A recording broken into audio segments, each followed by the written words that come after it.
My name is Terng and I'm calling in from Singapore. So this book review is going to be done by me, yours truly, the better half of Business Over Drinks. I'm not saying that because everyone has told me that and then the reviews say that and all our research says that. I'm saying that because I truly believe it. All We've right, done Dave. no research. Yeah, we just Google ourselves, man. It's fun. I do that all the time, just daily. I've got a Google alert set up with my name. It's pretty cool. It never pings. It never, ever, ever pings.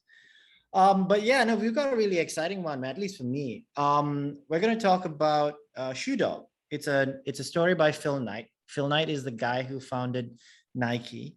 And yeah, it's a really interesting, really, really interesting read and something that I thought would be really useful. It's not a new book, obviously, but I know a lot of people who haven't read it. So I thought this is a really good way to kind of introduce the book to everyone. It was a book recommended by quite a number of our guests. For example, Matt Stallone, the founder of Protein Supplies Australia, Lisa Tay, and then Rachel, I believe, Rachel Wong, and just a whole bunch of people. Yeah. Rachel so Wong from Founders Doc. Yep. All right. So let me give you a synopsis of the book, man, so people kind of know what they're getting into. So Shoe Dog is basically the story of Phil Knight from when he was a runner in school. He's basically his life growing up in a small town and really what that was going to mean for him, right? He's an accountant by trade and how he was obsessed with running, but he found he was actually never going to be good enough to represent either the state or his country and actually win anything. So versus going into a job that he felt he didn't like, but was seen as a respectable role, he decided to kind of take the leap and enter the shoe business. The reason it's called Shoe Dog is because people are obsessed with shoes, obsessed with the industry of shoes, and obsessed with innovation in shoes are called shoe dogs. And that was the term that best described Phil Knight and the people that he surrounded himself with. So not many people know this, but Nike actually wasn't Nike when it first started. It actually had another name. I won't spoil it for you because it's quite an interesting read. And I don't want to kind of give away all the details out there, but it's right at the start. They'll tell you what he called the company before and how he actually didn't produce shoes. He was just a distributor and a reseller for Onitsuka Tigers from Japan. It was such an interesting story how he really wanted to take Onitsuka to the next level. But due to certain circumstances, he actually felt like he couldn't do that. He felt betrayed by them. And that pushed him into creating his own brand of shoes, which he named Nike by sheer accident.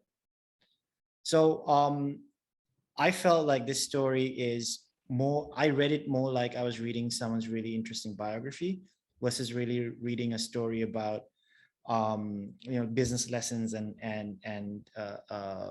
kind of an exciting look into how one of the biggest brands in the world was born, right? But it was a book that I took a lot of learnings from and a lot of very interesting insights that I felt like only someone like Phil Knight, who created a brand that almost everyone in the world knows, would actually be able to share. So yeah, that's really interesting, and then it is a really good story, and it was really extremely well written. I don't know if he literally wrote.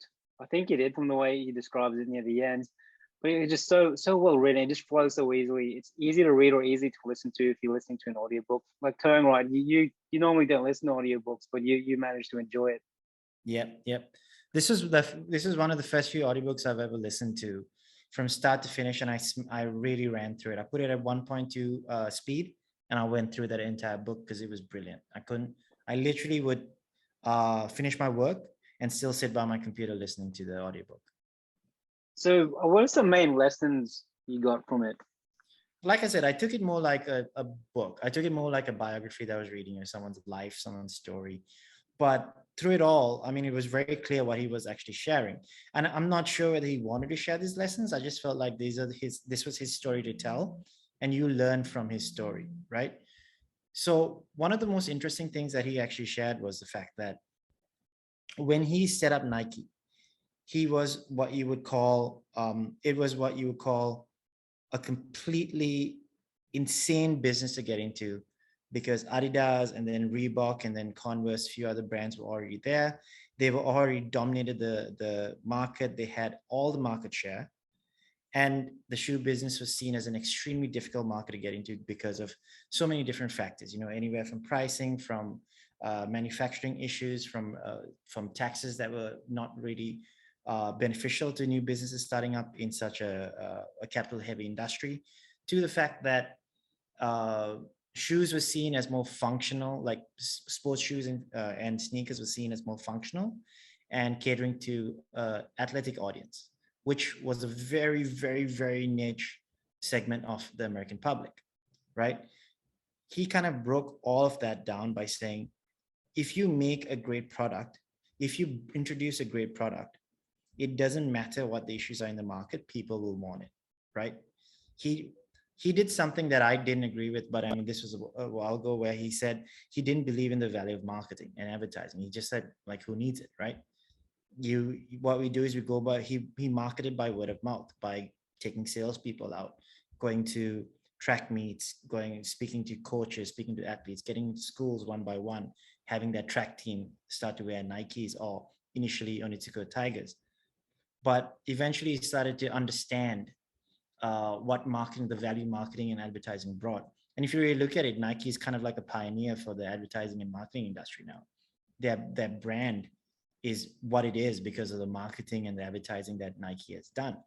The fact that they sponsor athletes, I mean, that's a brilliant way of marketing. He already knew that was the thing. He didn't realize that that was traditional marketing. He didn't see it that way, right? And he's very open and honest about his mistakes. I mean, the fact that he constantly puts down the people that maybe not puts down, I think that's an incorrect word, but what he does is he always point out how irritated or how angry he was with the way certain people he worked with behaved, or their eccentricities, right?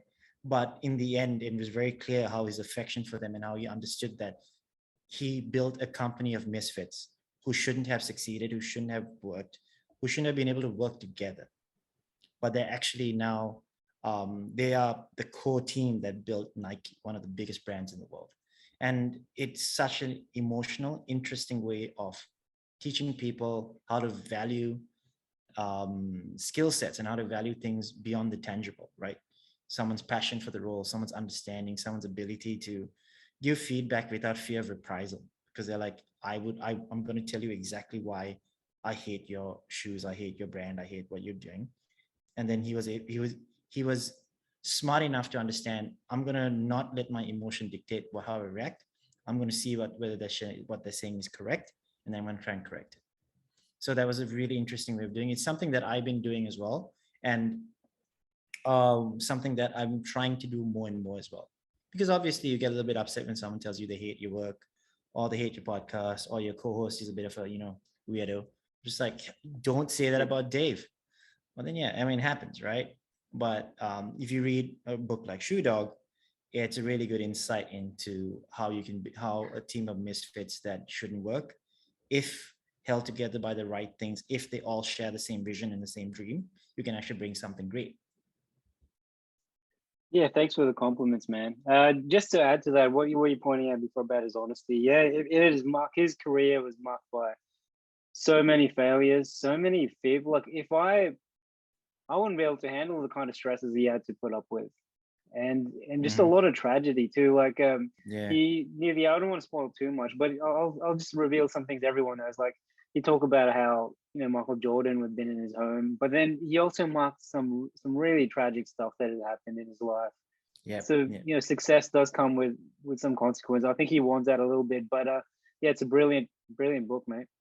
Yeah, no, for sure. I mean, just one of the challenges that he faced is actually a massive failure of an early IPO that he tried, right? Imagine bringing your company public, which, by the way, was a lot easier then versus what it is now. So he brought his company public in order to get some money, in order to grow the company, and it was a massive failure. Imagine if that happened to you now. You brought it to IPO and your company failed. I mean, it's basically the end of the world. I just won't tell anyone. I'll just keep it to myself. That's the sign of a very, very, very unsuccessful IPO. No one knows. Yeah, even if you don't tell anyone, no one would know anyway. Yeah, well, you're destined to fail, but knowing you don't get hurt by it. All right. Yeah, no, I mean, I think if you're like me, if you love great stories, but you also kind of want to learn something from, this is the perfect book for you. I find a lot of the books that are, these written by so-called self-help gurus and people who want to kind of shout about their accomplishments quite I wouldn't use the word tedious, but I feel like they're a little bit preachy sometimes. What Phil Knight's book, Shoe Dog, is anything but preachy. Honestly, it's just a great story told by someone who has nothing left to prove. I mean, he's literally the owner of Nike. He has nothing to prove. He doesn't need money. I mean, he literally has an entire section, small bit where he talks to Warren Buffett and Bill Gates, and they all speak to each other at the same, like exactly on equal terms because they're all billionaires. And he's like, yeah, it was nice meeting Bill and Warren. I'm like, oh, well, like I Just can't like relate. a casual chat. Yeah, I can't relate. No, but it was really, it wasn't something like a humble brag. He was talking about how he felt so awkward being in their position, being with these people, and everyone felt awkward because they were, all three of them were like, okay, we're just awkward together. It was an interesting interlude in basically also a kind of a pull back curtain moment from the life of billionaires, because I feel awkward while talking to people like at a subway. So anyone who wants to listen in, you can get this audiobook completely free if you go to businessoverdrinks.com/books and sign up through the links there. Completely free for you, and you'll help support our podcast. Yeah, so that's actually how I got this book. So I signed up through Audible link. I registered, got my free credit, and then I just listened to Shoe Dog immediately after that. It's that simple. It took me all of 1.5 minutes, guys. You should definitely do it.